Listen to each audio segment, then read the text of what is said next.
Alors, bonsoir à tous, c'est heureux de vous retrouver en ce lundi 20 juillet 2020, 21h23, heure du Québec. Heureux de vous retrouver tous, les cousins français, les amis européens et tous les autres, mes compatriotes québécois. Toute une histoire qu'on est en train de vivre ensemble. Toute une histoire, c'est vraiment, vraiment fascinant. Qui l'eût cru qu'on vivrait ce qu'on vit en ce moment? C'était pas vraiment facile à prédire. Et on vit quelque chose d'unique, d'une ampleur historique, biblique, pour ceux qui veulent utiliser ces termes très expressifs. Hein? Puis quand tu parles de termes, tu utilises des termes comme ceux-là, bibliques, et on entend souvent ce terme-là. Je l'utilise moi-même aussi parce que c'est quelque chose qui vient vraiment, vraiment nous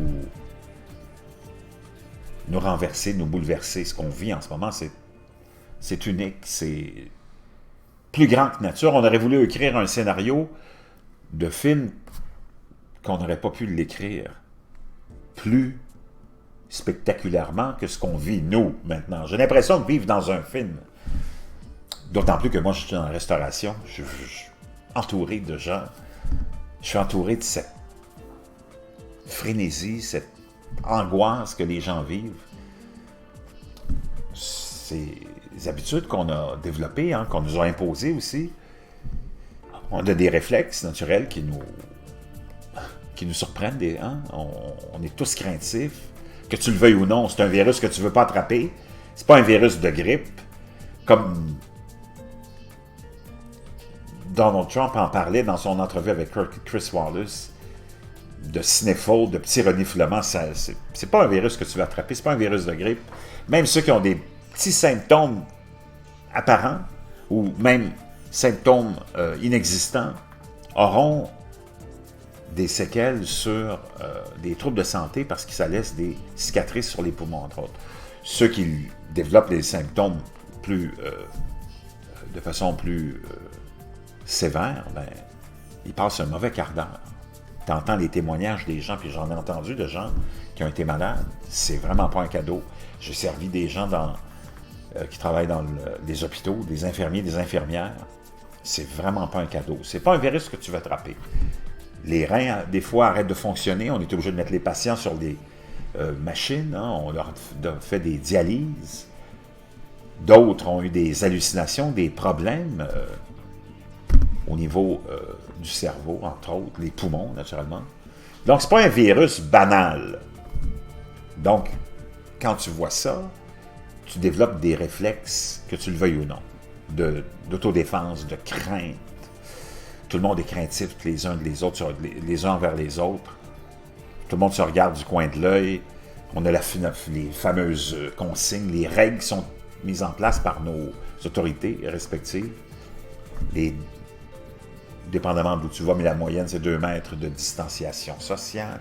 Maintenant, c'est le masque obligatoire dans les endroits fermés. Le purel, les désinfectants sont partout. Il y a toujours quelqu'un qui t'accueille à la porte pour s'assurer que tout le monde... Et maintenant, surtout avec le port du masque, porte le masque, se désinfecte les mains. Si tu vas faire ton épicerie, on désinfecte ton panier. Et on vit dans un monde surréaliste. Vraiment, qui aurait pensé qu'on se retrouverait dans cette situation-là? Et pourtant, Bill Gates nous avait prévenu en 2015, dans une vidéo dont j'ai déjà parlé et déjà traduit aussi l'essentiel sur Patreon, qui avait été publié sur TEDx. Bill Gates prévenait le monde d'une pandémie inévitable devant laquelle nos gouvernements sont complètement non préparés. Et Bill Gates avait vu juste. Que tu l'aimes ou pas, puis que tu essayes de lui coller toutes sortes de fausses intentions complètement bidons de la part des conspirationnistes, c'est complètement insensé, c'est complètement, en plus, immoral, parce que Bill Gates, c'est quelqu'un qui a dédié une bonne partie de sa vie maintenant à essayer d'améliorer le sort des Africains. Il n'y a pas grand monde qui s'occupe des Africains. Et Bill Gates, à l'époque, dans cette vidéo-là, nous disait nos gouvernements dépensent plein d'argent au niveau militaire, plein d'argent au niveau de la défense, plein d'argent, plein d'autres sortes de paliers et de niveaux de nos gouvernements, et ont oublié l'essentiel. Puis on a vu, au début de cette crise-là, tout le monde a été pris au dépourvu, il n'y avait rien d'adéquat. Quand ça a commencé, on ne parlait même pas de la Chine, en Italie, en Espagne. On manquait de respirateurs, on manquait de masques, on manquait de tout. Puis quand on voyait tout ça se produire là-bas, ben quand c'est arrivé aux États-Unis et en Amérique, on manquait de tout, nous autres aussi, puis on était désorganisés, on ne savait pas comment réagir. On aurait dû isoler les vieux et les malades. On le savait que c'était eux autres les premières victimes les plus touchées. On n'a absolument rien fait. On a mis tous nos œufs dans le même panier des centres, des hôpitaux. On a oublié les vieux, on a pris les gens qui étaient malades dans les hôpitaux, les vieux, on les a ramenés dans leur centre de personnes âgées, ce qui a contribué à infecter tout le monde et à faire mourir beaucoup de personnes âgées. Donc on était désorganisés alors que on était prévenus depuis longtemps par des gens intelligents, des gens visionnaires comme Bill Gates, qui avaient vu juste. Nos gouvernements n'étaient pas préparés. Que ce soit d'origine naturelle ou non, si les gouvernements avaient été préparés, au lieu de dépenser l'argent dans le militaire, dépenser l'argent pour les amis, le grossissement du gouvernement pour faire vivre plus de gens et financer plus d'amis, si on s'était concentré sur l'essentiel, protéger la population face à un virus, être préparé, avoir l'équipement nécessaire, on aurait pu sûrement, peut-être déjà, on serait peut-être déjà débarrassé de ce virus-là, puis on n'aurait pas eu toutes les victimes qu'on a eues. Puis c'est pas fini, l'hécatombe se poursuit. Jour après jour, on a des cas et des cas historiques, des chiffres records. Aux États-Unis, on n'arrive plus à s'en sortir parce qu'il y a un président qui a vraiment traîné ses pieds. Hey, au mois de mars, même au mois de février, ils disent on a un cas. Il y a un cas, c'est rien. Un petit peu plus tard, une semaine ou deux, ils disent on a 15 cas, baf, ça va être disparu, on n'aura plus rien. Après ça, ça a grossi. Puis, au mois de mars, il a dit baf, au mois d'avril, ça va partir comme par magie. Au mois de mai, il a dit bah, ça va partir comme par magie. Au mois de juin, ça va partir comme par magie. Au mois de juillet, ça va partir comme par magie. Puis dans son entrevue avec Chris Wallace, il a dit ben, à un moment donné, je vais avoir raison. C'est incroyable. Ça, c'est la stratégie de Donald Trump. À un moment donné, ça va arrêter. Donc, j'aurai raison. Ça, vous l'avez dit. Ça va arrêter. Quel... Wow!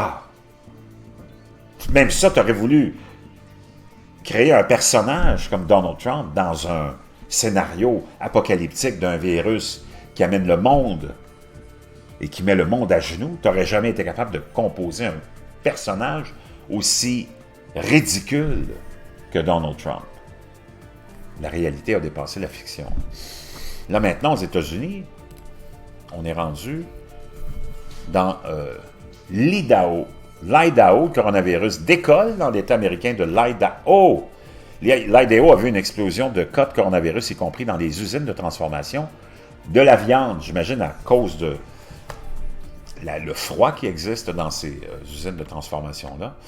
Depuis la semaine dernière, donc, le petit État rural du nord-ouest des États-Unis, de l'Idaho, accumule 500 nouveaux cas de coronavirus par jour, un signe de la propagation exponentielle de la maladie à travers le pays. Avec seulement 1,8 million d'habitants, l'Idaho, célèbre pour ses usines de transformation de pommes de terre et de viande, connaît une résurgence du virus alors qu'il balaie également le sud et l'ouest des États-Unis. Pendant ce temps, New York et le nord-est des États-Unis, où l'épidémie a frappé le plus durement pour la première fois, ont réussi à réduire le taux d'infection. Avant le 15 juin, l'Idaho signalait moins de 50 nouveaux cas par jour. Dimanche, il a signalé 550 nouveaux cas et plus de 700 cas jeudi dernier.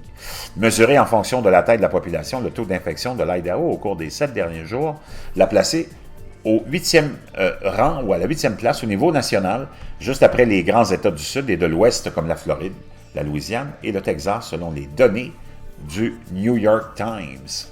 Depuis le début de la pandémie, autant de lits d'hôpitaux dans l'Idaho n'ont été occupés par des patients atteints du fameux coronavirus 224 le 15 juillet.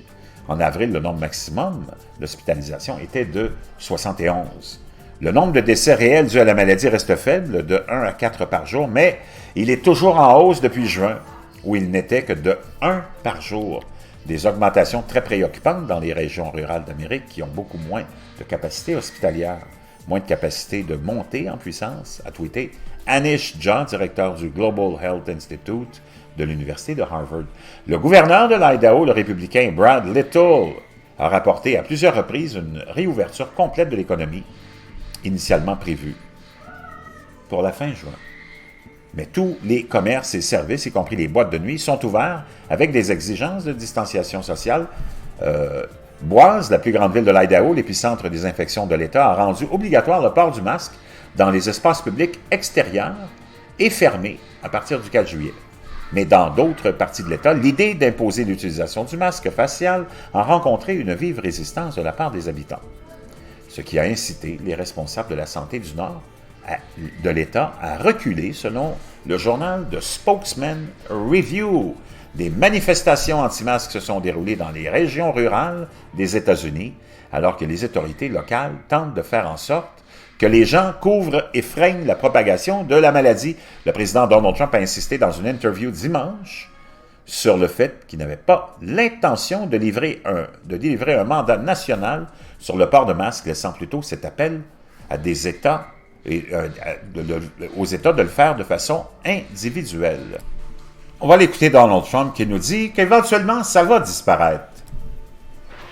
I think that at some point that's going to sort of just disappear. And then I see the disinfectant where it knocks it out in a minute, 1 minute. And is there a way we can do something like that? Il dit, le désinfectant, ça le fait disparaître en 1 minute, ça met le virus KO. Est-ce qu'il y a une façon, Dr. Burke, s'il demandait ça à un de ses médecins, la dame, est-ce qu'il y a une façon qu'on puisse injecter du désinfectant dans les malades? By injection. It's going to disappear. One day it's like a miracle. It will disappear. Ça va disparaître un jour. C'est comme un miracle. Ça va disparaître un jour. Ça, c'était le 27 février. Anybody that Le 7 mars, n'importe qui veut avoir un test peut avoir un test. C'est complètement faux. needs a test can have a test. They're all set. Hey, I'm already... Et Donald Trump qui nous dit aux États-Unis, on avait le taux de mortalité le plus bas. I'll be right eventually. I will be right eventually. I've been right probably more than anybody else. Il dit, un jour, j'aurai raison, ça va disparaître. Je vais essayer de vous trouver au niveau du taux de mortalité, quand il dit qu'ils ont le taux de mortalité le plus bas, ce qui est complètement faux, comme tout ce qui sort de la bouche de Donald Trump, d'ailleurs. One of the lowest mortality It's not rates true, in the sir. world. We're going to take a look. We had 900 deaths on a single day.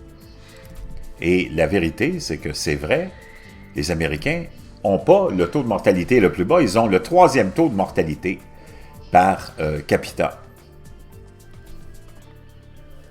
Les pays touchés par la COVID et les morts par capita, les États-Unis sont au 3e rang. Donc, c'est complètement faux de dire que les États-Unis ont le taux de mortalité le plus bas. Donc, là, maintenant, on est rendu en Idaho, la Floride, l'Arizona, le Texas, la Louisiane, la Caroline du Sud, la Caroline du Nord aussi maintenant, qui sont dans la Californie, qui est complètement réassommée.